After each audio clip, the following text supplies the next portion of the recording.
Ito na ang New York Knicks. Tinapos ang 3-game losing streak. Nagliyab si kabayan Jordan Clarkson, umiscore ng 11 points in just 5 minutes. Matapos ang tatlong sunod na pagkatalo, muling nagpakitang gilas ang New York Knicks sa harap ng mga taga Madison Square Garden. Tinambakan ng Chicago Bulls 128-116 at tuluyang binasag ang perfect record ng Bulls ngayong season. Mainit ang simula ng Knicks. Umiscore kaagad si Jalen Brunson ng 19 points sa unang quarter. Did not take a shot in the second quarter and the Knicks increased the lead.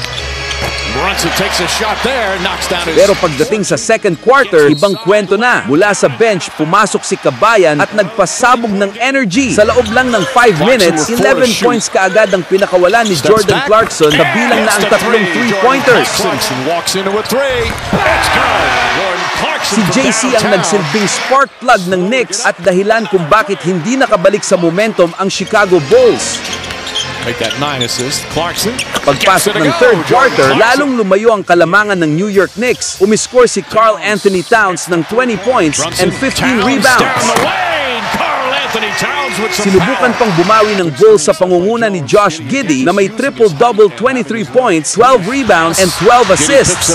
Bulls still fighting. Pero hindi nila kinaya ang init ng shooting ng Knicks. 47% sila mula sa 3 at perfect pa sa free throws. 22 out of 22. Sa dulo ng game, 31 points ang ginawa ni Brunson, pero walang duda, ang X-factor ng game ay si Jordan Clarkson. Efficient, explosive, at clutch mula sa bench. Game changer si Kabayan na nagbigay ng buhay sa Knicks. Wake-up call ito para sa Bulls. Pero sa New York Knicks, isang matamis na panalo ito at simula na ng bagong momentum ngayong season. Nakapagtala si Jordan Clarkson ng 15 points and 2 assists at 50% shooting from the field.